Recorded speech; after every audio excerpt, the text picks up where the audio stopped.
नमस्कार, अपना बिहार देख रहे हैं आप और मैं हूं आप सबके साथ अनूप। शुरुआत एक बड़ी और अहम खबर से करते हैं। पंचायत चुनाव से जुड़ी एक बड़ी खबर इस वक्त आ रही है। पंचायत चुनाव के पहले चरण की अधिसूचना जारी कर दी गई है। कल से पहले चरण को लेकर नामांकन शुरू होगा। 8 सितंबर तक पहले चरण के लिए नामांकन होने हैं और 11 सितंबर को नामांकन पत्रों की जांच होगी। 24 सितंबर को पहले चरण के लिए वोटिंग होगी। तो देखिए, पंचायत चुनाव को लेकर यह बड़ी और अहम जानकारी आपको दे दे। पंचायत चुनाव को लेकर पहले चरण की अधिसूचना जारी कर दी गई है और पहले चरण के लिए कल से नामांकन शुरू हो रहा है। 8 सितंबर तक पहले चरण के लिए नामांकन होगा। इसके बाद 11 सितंबर तक नामांकन पत्रों की जांच की जाएगी, यानी स्क्रूटनी की जाएगी और 24 सितंबर को पहले चरण के लिए वोटिंग होगी। वोट डाले जाएंगे पंचायत चुनाव के पहले चरण के लिए। प्रथम चरण का मतदान जिन जिलों में होना है वहाँ प्रपत्र 5 में आज नोटिफिकेशन किया गया है। उसमें डिटेल रहता है कि नाम निर्देशन कहाँ होगा, स्थल कितने बजे से कितने बजे तक लिया जाएगा, स्क्रूटनी की तिथि निर्धारित किस दिन की गई है, नाम वापसी लेने और प्रतीक आवंटन तक का सारा डिटेल रहता है और मतगणना कहाँ होगी इसका डिटेल प्रपत्र 5 में है। तो प्रत्याशी को अपने प्रस्तावक को ही ले जाना है और कोविड-19 का गाइडलाइन का अनुपालन करना है। ऑनलाइन भी हम लोगों ने व्यवस्था की है, तो जो ऑनलाइन भी अगर आवेदन करेंगे तो सारा चीज़ अपलोड कर देंगे, लेकिन फिजिकली उनको निर्वाची पदाधिकारी के पास जो निर्धारित समय है उसमें उनको जाना। और अब एक सवाल, शिक्षा को लेकर क्या धर्म आड़े आता है? जवाब ना में होगा, लेकिन किशनगंज के लाइन उर्दू मध्य विद्यालय में ऐसा ही हुआ है। दरअसल स्कूल के प्रभारी प्रधानाचार्य अंजार अलीम को ड्यूटी में अनियमितता बरते जाने को लेकर जिला शिक्षा अधिकारी ने निलंबित करते हुए शिक्षिका झरना बाला शाह को ज्वाइन करने का आदेश दिया, लेकिन स्थानीय लोगों के साथ ही विधायक तक ने शिक्षिका को ज्वाइन करने से रोक दिया। धर्म को मुद्दा बनाकर इस मामले का विरोध किया जा रहा है। ठाकुरगंज के राजद विधायक सऊद आलम नदवी चिट्ठी लिखकर शिक्षा विभाग से प्रभारी प्रिंसिपल के निलंबन को वापस लेने की मांग कर रहे हैं, जबकि बीजेपी अल्पसंख्यक प्रकोष्ठ के प्रदेश उपाध्यक्ष ने प्रेस कॉन्फ्रेंस कर शिक्षा के नाम पर धर्म की सियासत करने वालों पर कार्रवाई की मांग की है। जिला शिक्षा अधिकारी ने विधायक के दबाव डाले जाने की बात को कबूल किया, लेकिन मामले में उचित कार्रवाई की बात भी कही है।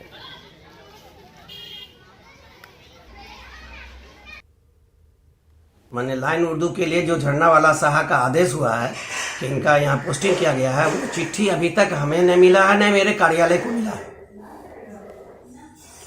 वो जब योगदान करने आई तो उनके साथ साथ पीछे पीछे अभिभावक और विद्यालय शिक्षा समिति के सदस्यगण आए और उनका योगदान लेने से मुझे रोक रखा, जिसे लिखित में भी उन्होंने हमें दे रखा है कि आप योगदान उर्दू भाषी हैं तो लें और हिंदी भाषी हैं तो नहीं लें।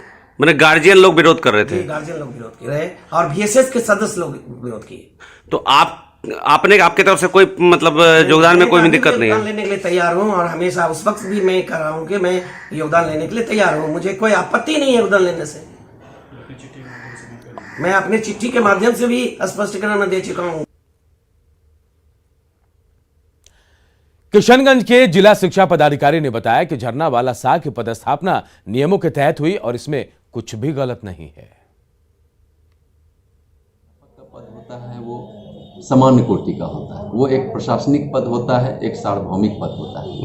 उसके लिए विभागीय तौर पर कुछ अहर्ताएं हैं, उस अहर्ताओं को पूरा कर जो करते हैं उनको प्रधानाध्यापक पद पर उसका पदस्थापन होता है और एक निर्धारित अवधि के पश्चात उनका स्थानांतरण भी होता है।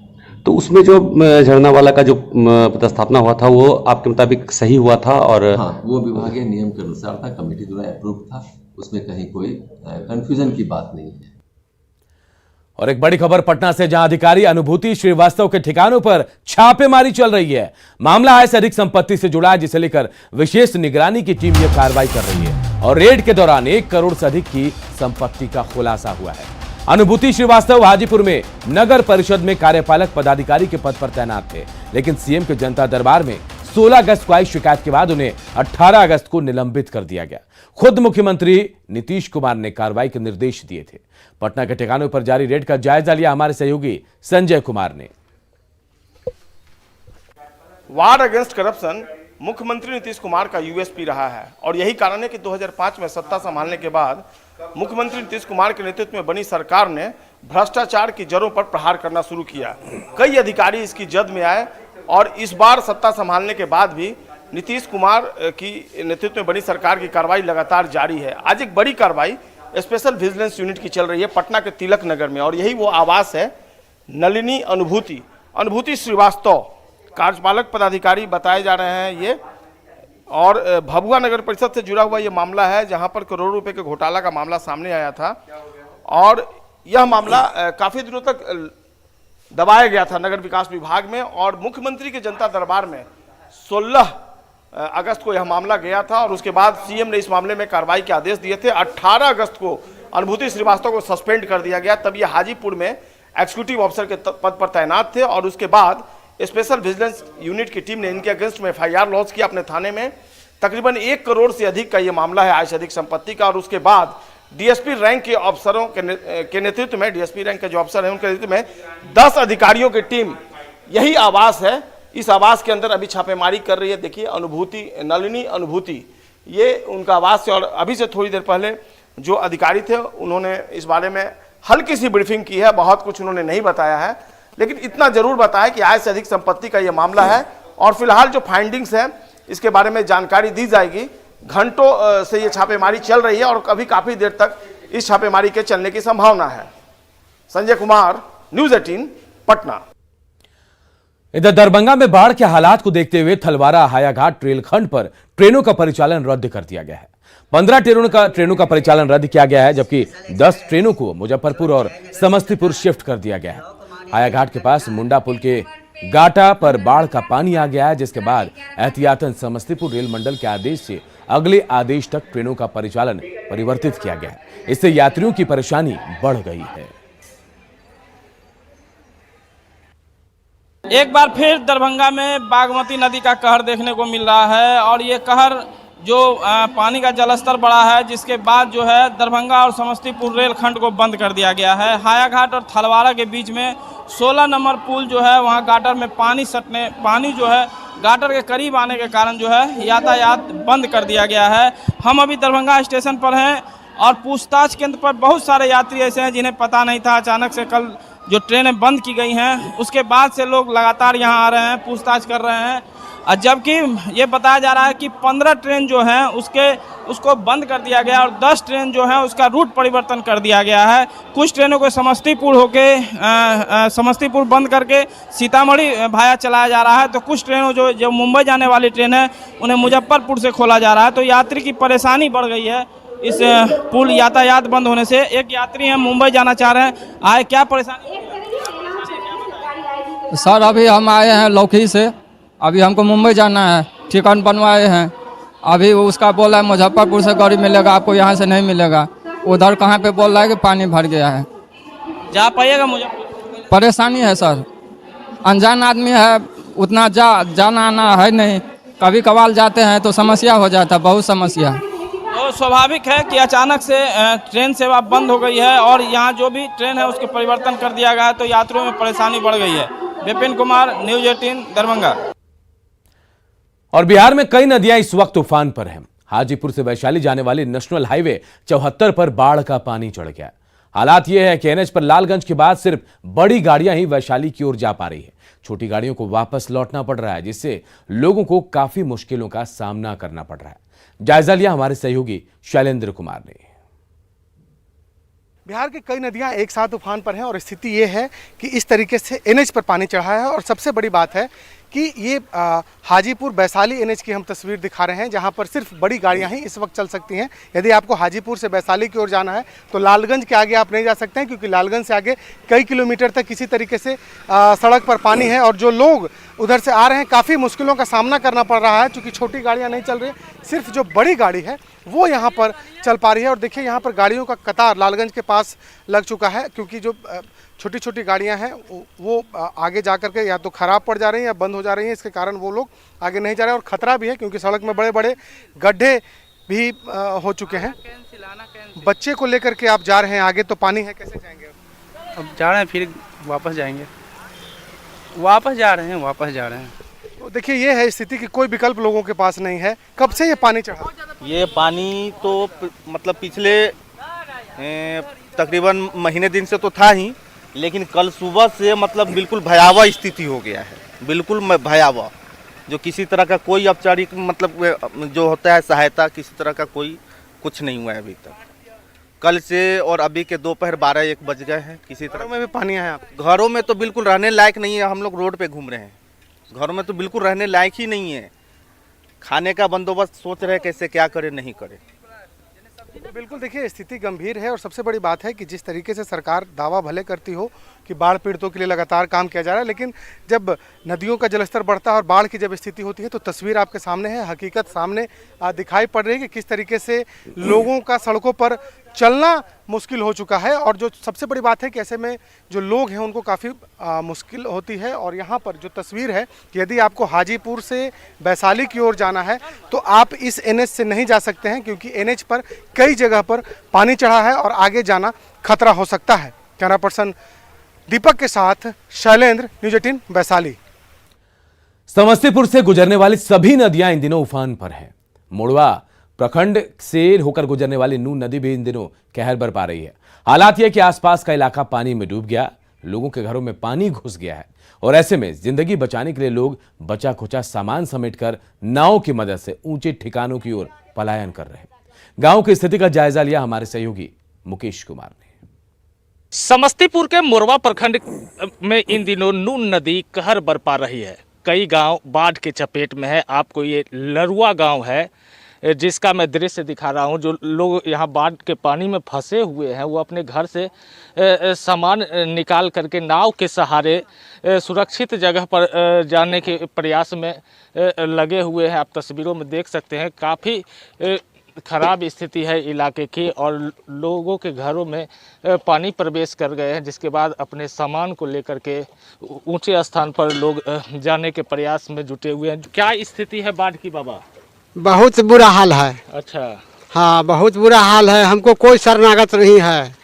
पानी की क्या स्थिति, बढ़ रहा है कि घट रहा है? बढ़ रहा है, बहुत तेजी में बढ़ रहा है। बढ़ रहा है पानी बहुत तेजी में बढ़ रहा है। पानी मदद उदद कुछ मिला है कि नहीं? कुछ नहीं अभी मिला है। कुछ नहीं मिला है। अब भोजन मिलता है वही बस, बात कुछ नहीं मिला है। अच्छा, हाँ हमको कोई व्यवस्था नहीं है, निकले के न साधन है न कुछ भी है। माल भी मर रहा है, बच्चा मर रहा है, कुछ को हमरा अथी नहीं है। घर की क्या स्थिति है? घर की स्थिति है जो सारा अथी बर्बाद हो गया, डूब गया। क्षेत्र है वो पानी पूरा प्रवेश किए हुए है। घर के अंदर की स्थिति देखिए, लोग जो है अपने जो जरूरी के सामान थे वो सामान निकाल करके ऊंचे स्थान पर गए हैं और पानी का बढ़ना जारी है और हर दिन नए जगह पर पानी प्रवेश कर रहा है, जिसका नतीजा है कि स्थिति काफ़ी धीरे धीरे भयावह होती जा रही है। Mukesh Kumar, news 18 network, Samastipur. RJD के प्रदेश अध्यक्ष जगदानंद सिंह ने विवादित बयान दिया है। आपदा प्रकोष्ठ की बैठक के बाद कार्यकर्ताओं को संबोधित करते हुए जगदानंद सिंह ने आरएसएस को तालिबानी बता दिया। जगदानंद सिंह ने कहा कि तालिबान एक संस्कृति है जो अफगानिस्तान में है और भारत में आरएसएस तालिबान है। उन्होंने यह भी कहा कि हमेशा दाढ़ी वालों को, चूड़ी वालों को और अल्पसंख्यकों को पीटा जाता है। और ये संख्या उन्मादी लोग इस पूरे भारत को तबाह कर रहे हैं।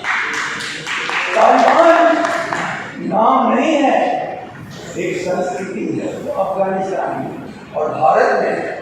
ये आरएसएस तालिबानी ही है, ये और कुछ नहीं है। गाड़ी काटता है, मारता इंसान को, सब्जी बेचने वाले को, चूड़ी बेचने वाले को, पंचर काटने वाले को, किसी तरह जीव को पालन करने वाले को मारता है।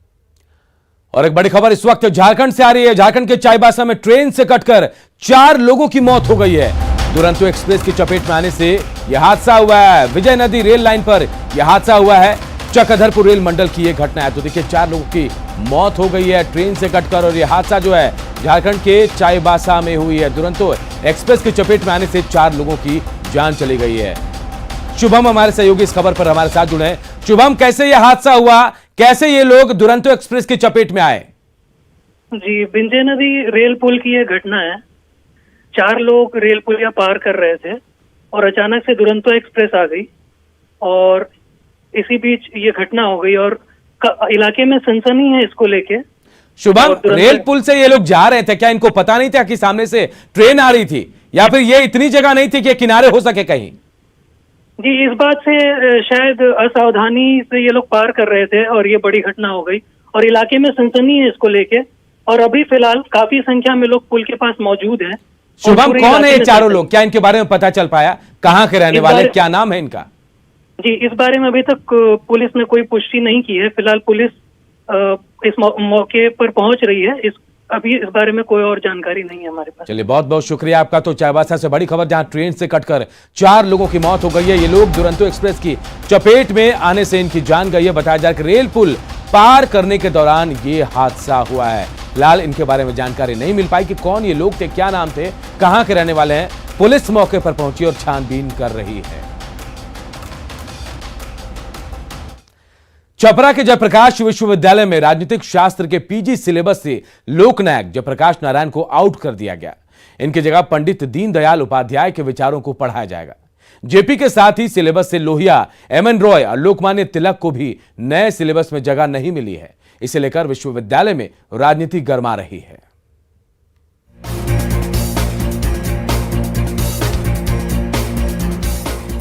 ये है संपूर्ण क्रांति के जनक लोकनायक जयप्रकाश नारायण की स्मृति में स्थापित छपरा का जयप्रकाश विश्वविद्यालय।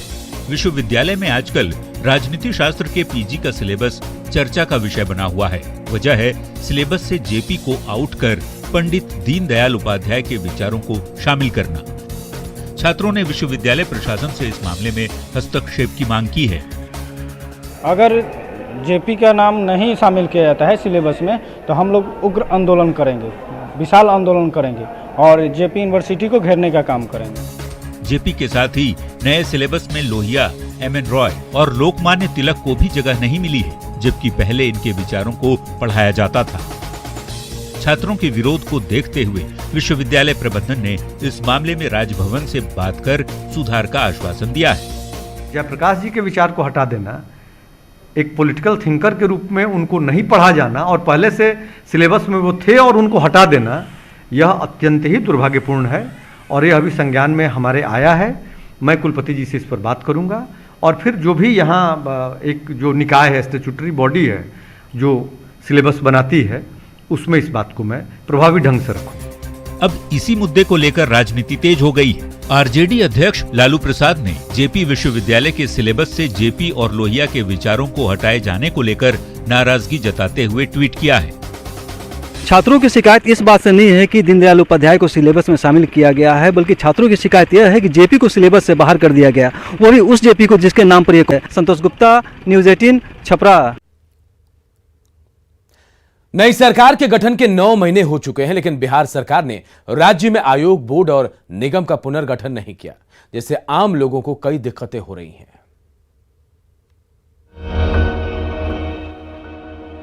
बच्चे और मां के साथ साथ दर दर भटकती ये हैं आरती देवी। आरती को ससुराल वालों ने घर से निकाल दिया। दहेज का दंश झेल रही आरती बड़ी उम्मीदों के साथ महिला आयोग पहुंची थी, लेकिन यहां से भी कोई मदद नहीं मिली, क्योंकि अभी महिला आयोग का पुनर्गठन होना बाकी है। दहेज के कारण रहे नहीं देता है।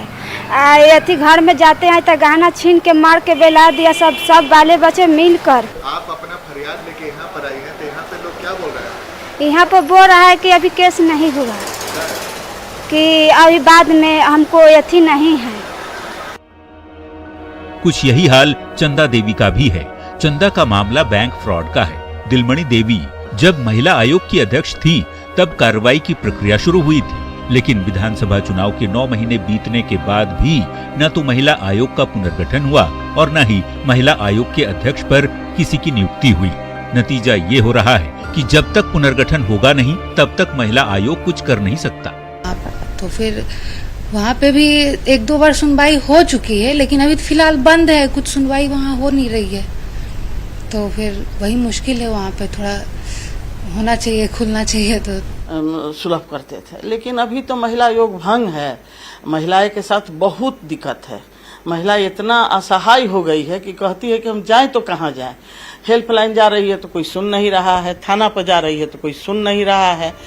ये हाल सिर्फ कोई एक महिला आयोग का नहीं है। नई सरकार के गठन के 9 महीने बाद भी बिहार में तमाम आयोग, निगम और बोर्ड का पुनर्गठन नहीं हो पाया है, जबकि इन संवैधानिक संस्थाओं के जरिए प्रदेश के अंदर सिस्टम चलता है। इस बारे में जब मंत्रियों से सवाल पूछा गया तो जरा जवाब भी सुन लीजिए। ये तो सरकार को चुनी सरकार को तय करना है, निगम बोर्ड में किसको भेजना है, कब भेजना है, कैसे भेजना है। तो इसके लिए तो हमारा शीर्ष नेतृत्व को तय करना है और शीर्ष नेतृत्व जो तय करेगा वो मान्य होगा। चुनाव खत्म हुआ है, सरकार बनी, बीच में कोविड का भी एक जो सेकंड फेज कहते हैं वो रहा। जल्दी ही इस पर मेरे ख्याल से एक्सरसाइज चल रहा है। जल्दी ही निगम बोर्ड जो है वो उस पर आप देखेंगे कि लोग आ जाएंगे उसमें। सियासी जानकार मानते हैं कि आयोग, बोर्ड और निगम में सत्ता पक्ष के लोगों को एडजस्ट किया जाता है। अब तक एनडीए गठबंधन में शामिल दल एडजस्टमेंट के लिए किसी फॉर्मूले को तय नहीं कर पाए हैं, इसलिए इनके पुनर्गठन में देरी हो रही है। अब भले ही पुनर्गठन का फैसला राजनीतिक नफा नुकसान के चश्मे से देखकर किया जाए, लेकिन हकीकत यह है कि बिहार की जनता को आयोग, बोर्ड और निगमों के पुनर्गठन में देरी से नुकसान उठाना पड़ रहा है। न्यूज़ 18 के लिए पटना से शैलेंद्र की रिपोर्ट। आजादी के अमृत महोत्सव पर दानापुर रेजिमेंटल सेंटर में 17 वीर नारी माताओं और सेना के अधिकारियों को सम्मानित किया गया। कार्यक्रम में मुख्य अतिथि के तौर पर बिहार के राज्यपाल फागू चौहान मौजूद रहे। इस दौरान 7 अधिकारियों के साथ 17 वीर नारी और 4 माताओं को सम्मानित किया गया। यह कार्यक्रम आजादी के 75 साल और 1971 की लड़ाई के 50 साल पूरे होने के मौके पर आयोजित किया गया है।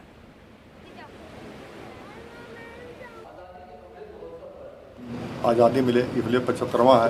50 साल हो गए जो है गला कि बांग्लादेश के युद्ध जीतने के बाद जो है गला कि वो दोनों मिला करके अमृत महोत्सव चल रहा है। हिंदुस्तान की फौज के जो गैलेंट्री अवार्ड विनर्स जो बोलते हैं, बहादुरी, जो युद्ध में जो बहादुरी दिखाते हैं, उनको हमने सम्मानित किया है। साथ में ही जो हमारी वीर नारी और वीर माताएं जिन्होंने अपने बच्चों की, अपने पति की कुर्बानी देश के लिए दी है, उनका सम्मान हमने आज यहाँ पर बिहार रेजिमेंटल सेंटर में किया है। और अपना बिहार के इस बुलेटिन में इतना ही। आगे है जोहार झारखंड।